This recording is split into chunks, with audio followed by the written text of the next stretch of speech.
저는 이게 미의 수준이 지나치게 높았다. 쓸데없이. 이 각지면 어때, 이거? 왜 깎는데, 이걸? 뭐 우리 딸 쌍꺼풀 수술을 제가 설교를 2시간이나 했습니다. 쌍꺼풀 수술하겠다고 그래. 그거 아니다, 그거. 정말. 그 펄복의 돼지 아시죠? 거기 보면 그 왕룽이라는 사람이 나오는데 그 사람이 자기 부인을 선택하는데 아버지한테 그 얘기를 합니다. 나는 언챙이나 꼼보는 싫어요 이럽니다. 언챙이는 이제 구개가 열린 거죠. 옛날에는 이걸 수술을 할 수 없죠. 요즘은 수술을 할 수 있습니다. 수술을 할 수 없었기 때문에 이게 벌어진 상태로 살아가야 되는 거죠.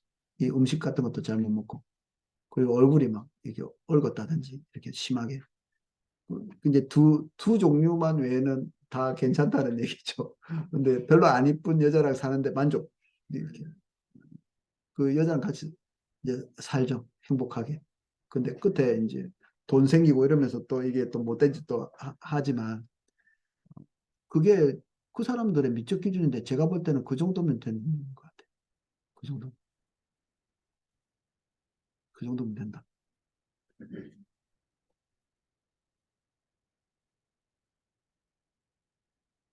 성경의 가르침에 새로운 분야를 개척할 수 있다.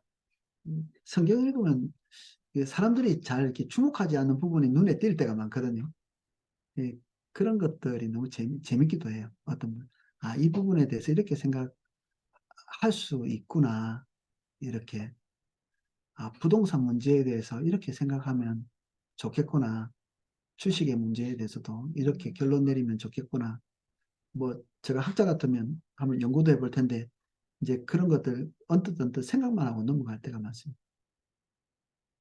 근데 학자들은 이제 그런 부분들을 집중해서 연구해서 제가 땅 문제에 대해서 연구해 놓은 그 책을 본 적이 있습니다. 그래서 지평이 많이 넓어지더라고요.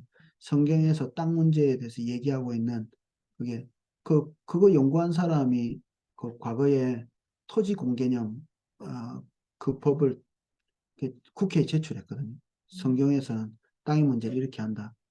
근데 그거 뭐 토지 공개념 시행했는데 그 알맹이 다 빼버리고 그냥 통과가 제대로 안 됐죠. 통과는 그런 개념은 전달했지만 통과는 안 됐습니다. 다른 학자들이나 3번 마지막 저기 넷째 줄에 있습니다. 148쪽. 다른 학자들이나 특별한 교육을 받은 사람들의 공격으로부터 성경의 가르침을 변호할 수 있다. 사상이 의심스러운 학자들 그리고 이단 집단들 이런 사람들은 소기의 목적을 달성하기 위해서 성경을 뒤틀고 왜곡하는 그런 경우도 있고 그리고 어, 어, 건정교단 안에 있는 교수들이라 할지라도 오염된 교리를 가지고 들어와서 할 수도 있고 그러니까 이 올바른 가치를 가지고 있고 주님을 잘 만난 사람들이 깊이 있게 학문을 연구하고 하면 좋겠죠. 이승현 교수님이라고 성령에 대한 이 글을 쓰셨더라고요. 하버드 나왔다는데 목숨을 걸고 이 책을 썼다고 공부를 하고 책을 썼다고 하시더라고요. 그 책을 읽었는데 너무 명료하고 쉽고 성령님이 이런 분이셨구나 알겠더라고. 이렇게 두꺼운 책인데 금방 읽어져요. 눈에 쑥쑥 들어옵니다. 이렇게. 한번 읽어보시면 성령님에 대해서 관심이 있으시면 그분 쓴 책은 다 두꺼운데 한 권 읽었는데 한 권이 그렇게 쉬우면 다른 것도 쉽겠죠. 다른 건 안 읽어봤습니다. 어, 공대 나와서 그런지 머리가 좋아서 그런지 책이 쉽습니다. 그래서 거역하는 자들을 온유함으로 징계하라. 징계하려면 뭘 알아야 징계를 하죠. 근데 우리가 하기에는 좀 곤란합니다. 우리가 알 수 있는 한계치가 이렇게 있으니까 그 사람들이 하는 말이 도대체 어떤 근거에서 하는 말인지 잘 몰라요. 그들 나름대로의 또 논리가 있거든요. 그 예수 믿는다고 근육이 세지는 않죠. 뭐 근육은 따로 운동을 해야 세지는 것처럼 이 뇌도 논리라는 게 이 근육하고 비슷하거든요. 계속 훈련을 한 사람은 당해낼 수가 없습니다. 그래서 이걸 가지고 따로 훈련한 사람들이 그 사람들하고 이렇게 대항하고 또 책망도 하고 문제도 지적하고 이렇게 해야 되니까 학자들이 필요한 것이죠. 교회 유익을 위해서 성경을 연구하는 데 보조적 역할을 할 수 있다. 우리가 필요로 하는 그 책들 있습니다. 제가 저기 두란노 교회인가 뭐든 그 강의를 들으러 갔는데 책을 공짜로 주는 거예요. 4권짜리를. 이게 일의 신학이라는 책인데 이거를 이제 어떤 그 돈 많은 분이 학자들을 모아놓고 돈 주고 일에 대해서 좀 명쾌하게 좀 연구를 해달라고 한 거예요. 그걸 쓴 거예요. 학자들이 모여가지고. 학자들도 다 먹고 살아야 되는데 그거 언제 그것만 연구해요. 근데 그 기업하시는 분이 내가 다 대줄게. 이렇게 해가지고 일에 대한 그 성경 전체 창세기부터 요한계시록까지 싹 연구를 해가지고 일에 대해서 집중적으로 어떻게 우리가 성경적으로 일에 대한 개념을 잡을 수 있는가. 그리고 일의 신학이라는 4권의 책을 썼어요. 큰 교회가 또 그걸 돈 주고 사가지고 목사님들 세미나 하면서 공짜로 줬는데 제가 공짜로 받아오면서 그 교회를 너무 좋아하게 됐습니다. 공짜로 주다니. 지금 우리 필독서 중에 하나니까 돈 주고 사셔야 됩니다. 필요하신 분들 보시면 됩니다. 이 학자들이 그런 일을 하는 거죠. 감사하죠. 우리가 일일이 성경을 읽으면서 집어내야 되는데 그게 사실은 쉽지 않은 일이고 그분들이 했기 때문에 그분들이 쓴 그 전도서를 제가 통독을 하고 너무 좋았어요. 전도서 주석을 열심히 읽고 설교를 했더니 청년들이 이런 설교 처음 들어봤다고 다 뺏긴 건데 거기서 다 가져와가지고 설교한 건데 너무 좋아하더라고요. 전도서가 이런 건지 몰랐습니다. 나도 몰랐다. 어제 봤다 내가. 어제 보고 원래 알았던 것처럼 딱 이렇게 해줬죠. 제가 오늘 여기까지. 혹시 질문할 거 있으세요?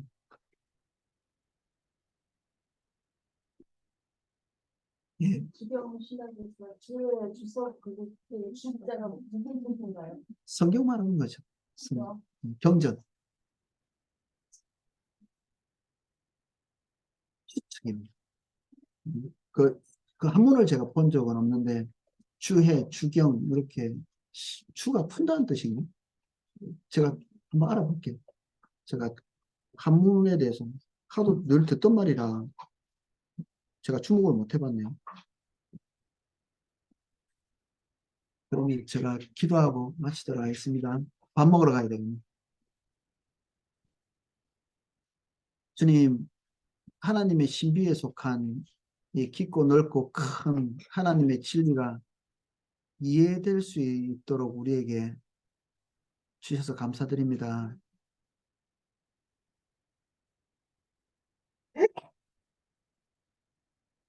이 큰 가치가 우리에게 이해될 수 있게 해주셔서 감사드립니다.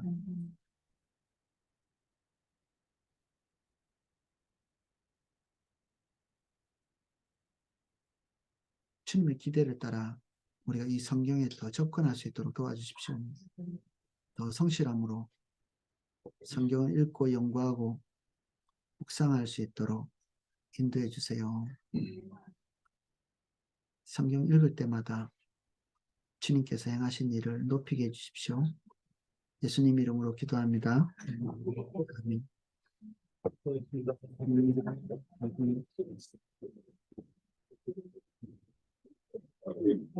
함께 하신 분들 예수님 이름으로